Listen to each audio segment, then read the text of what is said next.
Ousmane Vieux Sané. Présentement, je suis en fonction délégué de quartier de Keboum dans la commune de Sédhiou. Okay. Alors, Elhadj Ousmane Sané, vous revenez de la Mecque tout fraîchement comme ça. Est-ce que vous pouvez nous parler de votre séjour au lieu saint de l'islam?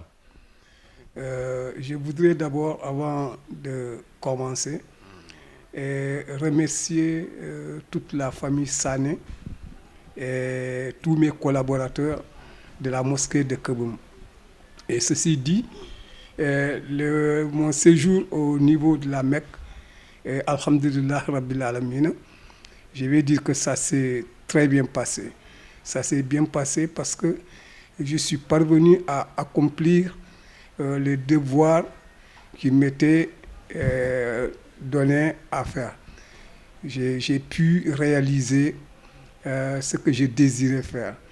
Ça, c'est pas donné à tout le monde. Et dans ce cas, je tiens à remercier le bon Dieu, remercier mes parents, remercier toute la famille Sané qui s'est mobilisée pour mon départ à la Mecque. Dès que vous avez atterri à l'aéroport international de Jeddah, quel était le premier sentiment qui vous a traversé? Quand nous avons quitté Dakar, nous avons passé par Dubaï, là où nous avons fait un jour à Dubaï, un jour et demi. C'est après que nous avons décollé de Dubaï pour aller atterrir à Jeddah. Jeddah, la première impression que j'ai eue, c'était déjà l'aéroport, l'organisation au niveau de l'aéroport. Et ensuite, quand nous avons fait les formalités, il y avait des bus qui étaient là, qui nous attendaient pour nous amener à Médine. Là, je vais décrire un peu l'aéroport de Jeddah. Ça va être très compliqué parce que franchement, c'est ma première fois, mais c'est extraordinaire. Un aéroport bien organisé, bien propre, où les agents de la police étaient là à la disposition des gens et écoutaient les gens. Et nous avons pu traverser sans trop de problèmes. Alors, dès que vous avez commencé à visiter, à faire le pèlerinage proprement dit, c'est-à-dire à visiter les lieux saints, en tant que musulman, qu'est-ce que vous avez ressenti? D'abord, avant le lieu saint, c'est à la Médine d'abord, où nous avons fait au moins une dizaine de jours qui étaient consacrés à la prière, que la prière. À la prière. Ensuite, nous avons eu la chance d'aller visiter certains sites au niveau de Médine. À 7 km de Médine, à quelques kilomètres de Médine, les sites aussi renommés, nous avons pu les visiter et faire nos prières dans ces lieux-là. Parce que c'est au niveau de Médine qu'après avoir accompli les 10 jours, qu'on devait aller vers la Mecque. Et une fois avant d'aller vers la Mecque, vous vous mettez en normal, comme on le dit, vous vous habillez autrement. Et ensuite, vous allez à 7 km de Médine pour formuler vos intentions du Hajj. Et après, c'est ainsi que nous continuons sur la Mecque, qui, je pense, si je ne me trompe pas, est distante de quelque chose comme 800 km, quelque chose comme ça. 800 à 700 km, c'est à peu près comme Oussouye-Dakar. Ensuite, une fois arrivé à la Mecque, on a pu récupérer pendant une journée, un jour et demi. Et c'est ensuite que nous sommes partis faire notre premier tawaf. Et nous sommes partis faire le premier tawaf. C'était à partir de 22h, 23h. Et pour en finir vers 2h, 3h du matin. Et voilà que c'était l'impression, parce que la Mecque, je vais dire, moi personnellement, je ne peux pas décrire, je ne peux pas dire ce qu'il y a à la Mecque. Il faut y aller pour voir. Et une fois à la Mecque, on devient beaucoup plus convaincant pour la religion musulmane.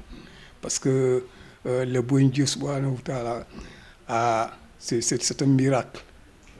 C'est un miracle. On ne peut pas le décrire. On ne peut pas le décrire. Il faut y aller, voir, et ça te renforce. La foi. C'est la foi. Ça te renforce la foi. C'est extraordinaire. Avec ces milliers de gens qui tournent autour de la Kaaba. C'est extraordinaire, c'est impressionnant, c'est extraordinaire. Avec un niveau d'organisation exceptionnel. Avec un niveau d'organisation exceptionnel. Des gens qui sont là, qui veillent à la minute, à la propreté de cet endroit-là. Ça brille comme, je ne sais pas. Ça brille, c'est pas possible. Alors, une fois que nous avons fait le tawaf, c'était notre premier tawaf. Après, nous sommes repartis se reposer pour quelque temps. Ensuite, nous avons continué la route. Maintenant, à nos guides, parce que moi, je suis parti dans un groupe privé qui s'appelle Firmament. Okay. Firmament est une organisation qui regroupe différents voyageurs. Ouais. Moi, j'ai passé par l'agence de Abdul Aziz Ndoye, il est de Rufisque, qui est intégré dans le Firmament. Ouais. Et le Firmament, chapeau pour eux. Ouais. Une organisation extraordinaire. Et vraiment, bon, il y a des fois, mais alhamdoulilah, ils se sont vraiment bien occupés de nous avec nos guides, un certain Babacar, il y a un certain, je crois, Omar, je ne sais pas. Voilà des gens, et Abdul Aziz, ils nous ont vraiment pris en charge et nous ont mis sur le chemin, sur le droit chemin. Et nous avons fait tout ce que nous devons faire grâce à ces gens-là. Finalement, je pense que c'est une organisation qui, dans l'avenir, va avoir beaucoup de clients. Ils sont très bien organisés. On n'a pas eu de problème. Problème de logement, problème de bouffe, problème de santé. Et puis voilà, ils veillent à nous comme si c'était un œuf sur le Justement, il arrive que certains pèlerins sénégalais se plaignent des conditions de séjour, d'hébergement parfois. Il y a eu des plaintes comme ça.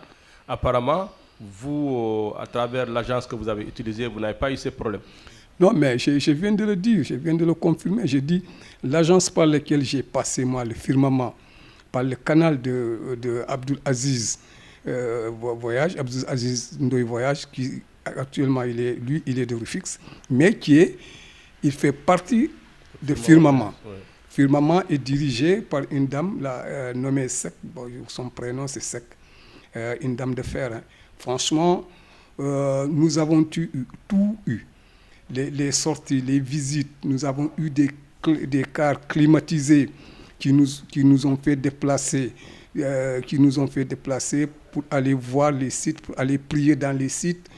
Les logements, c'est impeccable. C'était dans des hôtels bien climatisés et tout, avec des toilettes propres, très propres. Hein? Et puis voilà, nous avons, comme on le dit, des hommes de chambre, des valets de chambre qui étaient là, qui s'occupaient du nettoyage de nos logements et tout.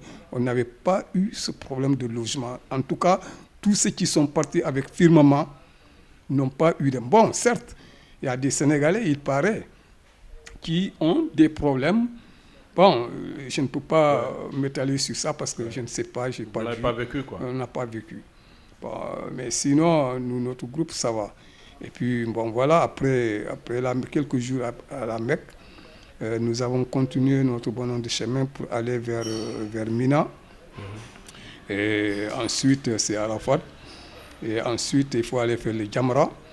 Le Jamra, après le Jamra, il faut continuer sur la Mecque, qui est distant à peu près de 7 à 8 km ou 10 km à peu près qu'il faut marcher. Et une fois arrivé à la Mecque, à Kaaba, il faut aller aussitôt faire ton tawaf. Et quand vous faites le tawaf, tu finis ton tawaf, tu repars à l'hôtel, tu te prépares. Et à 2 heures, tu devais quitter la Mecque pour aller repartir sur Mouna. C'est pour aller continuer à lancer les pierres. Au début, c'est 7 pierres, ensuite c'est 21. Ça fait ensuite 2 fois 21, ce qui nous fait au total au moins 49 à jeter. Et après avoir terminé, vous repartez maintenant sur la Mecque et ensuite vous regagnez vos hôtels. Mais ce n'est pas fini parce qu'après, il faut encore repartir à la mosquée de Aïcha où il faut aller faire l'intention comme quoi que tu vas faire le Umrah. Et là, ensuite, c'est comme si on reprenait le tout, le Hajj, parce que là, tu fais encore le Tawaf, et ensuite tu fais Sawa et Marwa, et ensuite là, voilà. Il y a un dernier qui reste, c'est quand vous devez dire au revoir à la Mecque. Il faut aller faire le Tawaf, et ensuite dire au revoir à la Kaaba, en reculant 7 pas derrière. Et vous dites au revoir à la Mecque et ensuite vous tournez pour ne plus regarder la Mecque et vous rentrez. Alors, un des temps forts du pèlerinage, c'est très certainement le jour où vous avez mis le pied au niveau de la Kaaba pour toucher cette pierre noire, tellement symbolique. Comment vous avez vécu ce jour-là au pied de la Kaaba? Je dis que c'est extraordinaire, c'est pas offert à tout le monde. C'est extraordinaire et c'est pas offert à tout le monde. Parce que vous allez comprendre que quand je dis que c'est pas offert à tout le monde, parce que là, tu as au minimum, disons 2 millions ou 2 millions et demi de personnes qui tournent autour de la Kaaba. Et toi, quand tu te trouves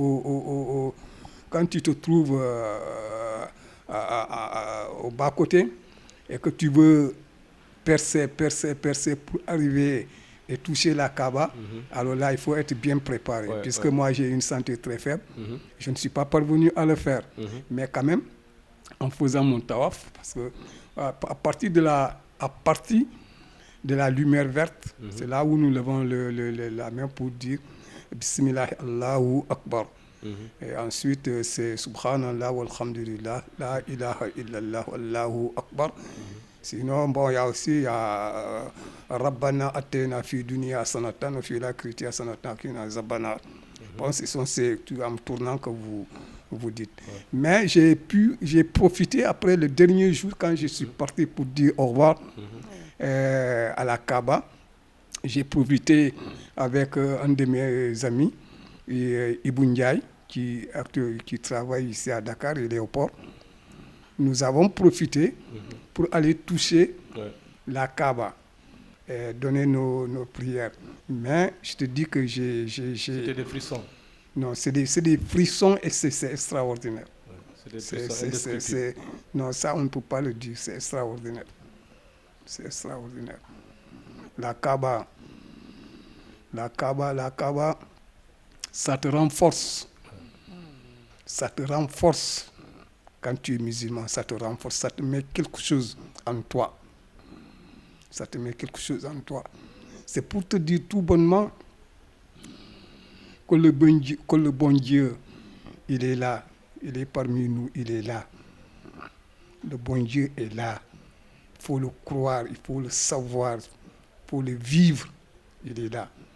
Cette fois, quand tu l'as, rien ne t'inquiète dans ta vie. Rien ne va t'inquiéter dans ta vie.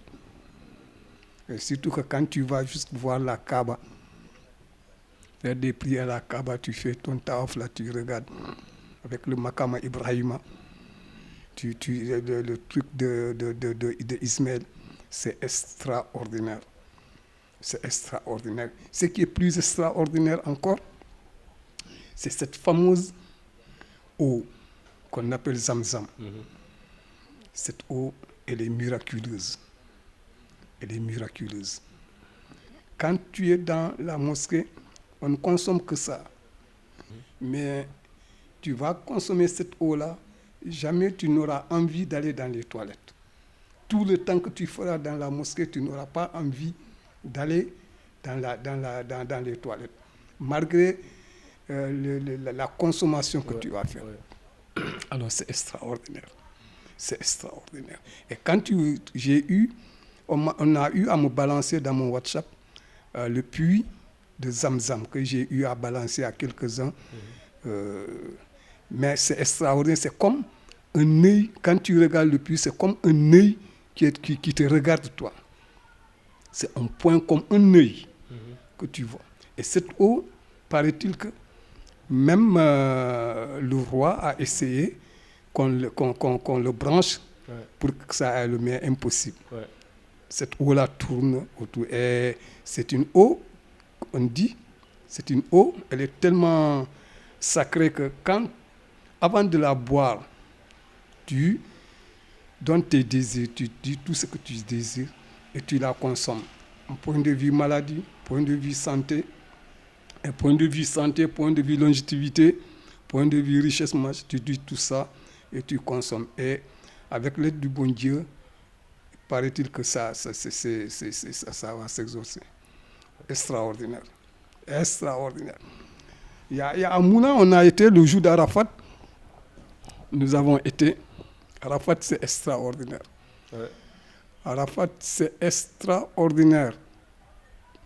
Vous êtes en normal, vous êtes couché sur des matelas qui te font à peu près 50 cm, côte à côte, comme si c'était un cimetière. Comme si c'était un cimetière. Allahu Akbar. Allahu Akbar. Allahu Akbar. Mais c'est là où je me suis rendu compte que nous, en tant que musulmans, nous avons beaucoup à faire encore. Nous avons beaucoup à faire. Et quand c'est parce qu'à Arafat, c'est du matin jusqu'à 17h. Jusqu'à 17h, 18h, parce qu'après, vous ne faites pas le crépuscule là-bas. Vous devez repartir. Mais les gens ont prié. Nous avons eu la chance. Parce que quelqu'un m'aurait dit que un arabe lui a dit, un habitant de là-bas, il lui a dit, ça fait 40 ans que ça n'a pas plu à Arafat. Ça fait 40 ans. Il pleut, mais pas comme la manière dont il a plu, comme si tu étais en Casamance, avec des tonnerres extraordinaires, des grosses pluies. C'est extraordinaire. Cette année. Alors, nous avons osé penser, dire que, alors, les bénédictions que nous avons données, les prières que nous avons faites, ont été exaucées. C'est extraordinaire. Vous avez comme impression que le ciel se rapproche de vous. En observant le ciel, vous avez comme impression que le ciel se rapproche de vous. Et là, c'est le bon Dieu lui-même qui vient vous écouter, qui vient vous identifier, qui vient voir vraiment le travail de Mohammed, sallallahu alayhi wa sallam. C'est extraordinaire. Il faudrait que les gens se ramènent. Il faudrait que nous remettons à Dieu. Il faut que nous nous remettons à Dieu. C'est extraordinaire. Il faut le faire. Tout musulman, quand vous avez la possibilité, il faut le faire. Parce que ça te renforce. Ça te met dans une autre dimension. Voilà. Ça te met dans une autre dimension. Alors je dis que, Alhamdulillah Rabbil Alamina, nous avons prié pour la paix en Casamance. Nous avons prié pour la paix dans le Sénégal. Nous avons prié pour la paix partout dans ce monde. Nous avons aussi demandé au bon Dieu qu'il nous aide pour que cette année soit une année pluvieuse et qu'il y ait beaucoup de récoltes. Nous avons beaucoup prié pour l'ensemble de tous les Sénégalais, l'ensemble de tous les musulmans. Et nous espérons que nos souhaits vont être exaucés. Nous avons beaucoup prié, surtout pour Sédhiou. J'ai prié pour Sédhiou. J'ai prié pour Kebem, où je suis le chef de quartier. J'ai beaucoup prié pour cette commune-là, pour que nous puissions être heureux, pour que nous puissions connaître le développement, pour que les gens puissent être vagués à leurs préoccupations sans autant se soucier du quotidien. Nous avons beaucoup prié. Et je ne vais pas terminer sans autant vous dire que la mosquée dans laquelle je prie, qui se trouve à Kebem, cette mosquée, ces fidèles qui sont là-bas, mes amis qui sont là-bas, l'imam, les imams, hein, ces personnes âgées comme Bala Bayi, Sito Koto Koma, Fodé Sissé, que nous avons en ce moment dans le quartier, ces vieux-là, avec nos mamans. J'ai prié pour ces gens-là, pour qu'ils aient une longévité, pour qu'ils aient une santé de fer, et qu'ils continuent à nous guider dans cette religion musulmane, qu'ils continuent à nous guider dans l'entente pour le bien-être du quartier. Extraordinaire. Extraordinaire. Autre étape aussi, c'est quand vous avez posé les pieds à côté du mausolée du prophète, sallallahu alayhi wa sallam. Ça aussi, ça doit être un moment inoubliable. Alors ça, je vais vous dire que j'ai versé des larmes. Ah oui. J'ai versé des larmes et dire que... Et vous étiez nombreux à le faire. Non, mais c'est pas facile. Ouais. C'est pas facile parce que les policiers, ils ne vous laissent pas le temps d'exercer tous vos prières. Ouais. Parce qu'il y a le monde qui le attend. temps de passer, parce qu'il y a le prophète. Il y a le prophète et ensuite il y a Sédina Ababakar à côté. Alors, j'ai dit, une fois que c'est extraordinaire, tout ça, je dis que c'est une chance. Et aller voir son tombeau, prier pour lui, prier pour les autres, c'est extraordinaire. Quand j'ai prié, ça me mais quand je suis sorti à la porte, j'ai versé des larmes. J'ai versé des larmes. C'était extraordinaire, c'était émouvant. Le prophète, Allahu Akbar. Le prophète, ce n'est pas un petit homme. Parce que déjà, à Médine, je peux dire que c'est l'une des villes la plus propres, je ne vais pas oser dire du monde, mais Médine, c'est extraordinaire. La mosquée du prophète, si je peux me permettre de comparer, par exemple, quand tu prends la ruelle de Balabayi jusqu'à la ruelle de Samba Diallo de l'autre côté, c'est une mosquée qui fait plus que ça. Tu te perds là-dedans. Tu te perds dans cette mosquée-là. Remplie à des milliers et des milliers d'individus qui sont là, qui viennent prier, demander le pardon, prier. C'est extraordinaire. Je vous jure que c'est extraordinaire. On va en parler, on ne va jamais en finir, mais la Mecque reste toujours, comment je vais dire, elle reste toujours un point d'interrogation. Ouais. La Mecque, elle restera toujours un point d'interrogation. Ça, c'est le bon Dieu lui-même qui est là. Et vous dire, d'après les scientifiques, que la Mecque, c'est au centre du monde. Ah oui, bien sûr.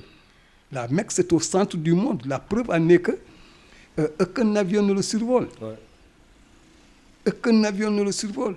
Et la sécurité qu'il y a dans la Mecque n'existe nulle part ailleurs. Ouais. Parce que cette remarque que j'ai faite de mon hôtel, j'ai remarqué que c'est des hélicoptères qui survolent à chaque fois.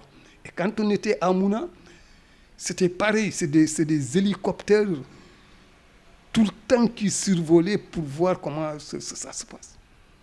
Alors, mais c'est extraordinaire. C'est extraordinaire. On remercie le bon Dieu. Vraiment, on dit Alhamdulillah Rabbil Alamin, parce que nous sommes revenus en bonne santé. Ouais.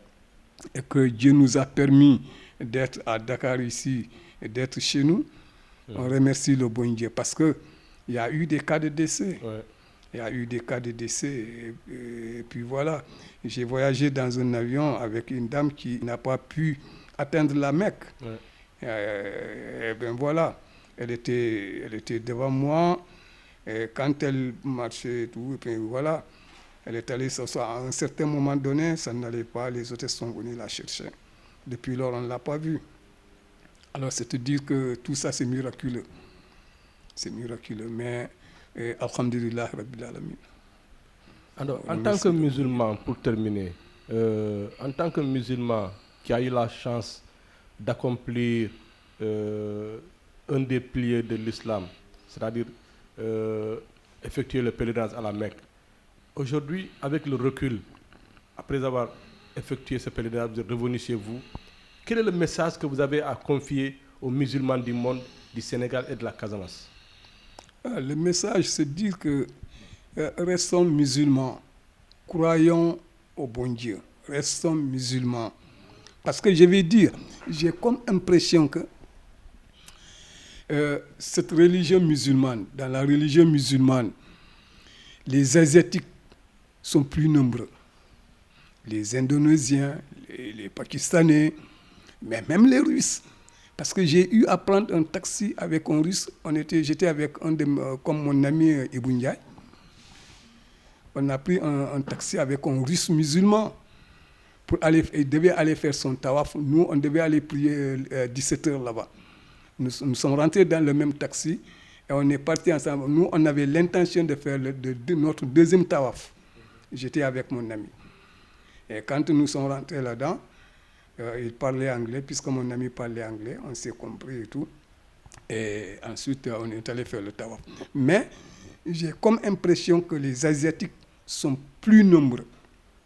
Les Indonésiens, les Pakistanais, les Indiens, par rapport à la population africaine. Si on peut s'exprimer comme ça, le taux de participation de l'Afrique reste encore. Ouais. Je pense que quand on dit qu'on est musulman, il faut être musulman. Essayer de convaincre les autres qui ne croient pas pour qu'ils puissent adhérer à cette religion, cette belle religion. Toutes les religions sont belles. Toutes les religions sont au même niveau. Mais voilà, nous devons continuer à chercher pour ramener des gens dans la religion musulmane. Je pense que ça, il faut le faire. Pas parce que l'islam, si je ne sais pas, l'islam, on peut dire que c'est beau ou elle est belle, je ne sais pas, mais c'est extraordinaire. Tu es propre quand tu pratiques la religion musulmane. Quand tu la pratiques, franchement, tu es propre. Et quand tu pratiques la religion musulmane, je dis que rien ne t'inquiète dans ta vie. Parce que il y a un seul qui est là. Il n'a pas de père, il n'a pas d'enfant, il n'a pas d'amis. C'est le bon Dieu. C'est lui seul qui est là. C'est lui seul le chef. C'est lui seul le chef. Et si tu comprends que le bon Dieu, c'est lui le chef, rien ne t'inquiète dans ta vie. Alors, je demanderai aux musulmans de renforcer notre croyance. De renforcer notre croyance et dire que cette religion musulmane, elle est là. Quand tu la suis, elle peut t'apporter beaucoup, beaucoup de choses. Et même dans ton comportement, ta manière de faire, ta manière de parler, ta manière de vivre avec les gens, il faut aller à la Mecque pour voir ça. Quand on se côtoie avec les Asiatiques, les Russes, les Japonais, les Africains, se côtoient pour faire le tour de la Mecque. Alors là, je dis que cette religion, elle est très belle. C'est une religion qui rassemble. C'est une religion qui rassemble. Ce n'est pas une religion qui divise, comme on laisse croire. Ce n'est pas une religion qui divise. C'est une religion de paix. L'islam, c'est la paix. L'islam, c'est la paix. L'islam, c'est la paix. Alors, voilà. Je ne peux pas tout dire, mais quand même, je dis quelques... Dieu merci. Alors, quelles sont vos prières pour Dakar Média? Ah, mais Dakar Média, mes prières, c'est que Dakar Média puisse prendre un envol au-dessus des autres. Parce que je crois comprendre que c'est une entreprise qui déjà a poussé des ailes et qui est sur la piste. Et qui est sur la piste, qui s'est positionné sur la piste de départ. Et nous souhaitons que ce départ soit un décollage sans bruit. Et le bon Dieu va le faire. Il peut le faire parce qu'il est capable de tout. Il est capable de tout. Et puis voilà. Merci beaucoup. Encore une fois, je remercie cette population de Sédhiou et remercier la population de Kebum. mes administrés. Qui vous réserve un accueil exceptionnel. Il paraît, puisque je ne suis pas encore arrivé. Mais je voudrais déjà les remercier pour la mobilisation qu'ils sont en train de faire. Et vraiment, j'ai prié pour eux. J'ai prié pour la population de Keboum, parce que cette population, elle est extraordinaire. Cette population m'a tout donné. Elle est extraordinaire. Avec les vieux que nous avons, là-bas, je ne peux que les remercier. C'est formidable.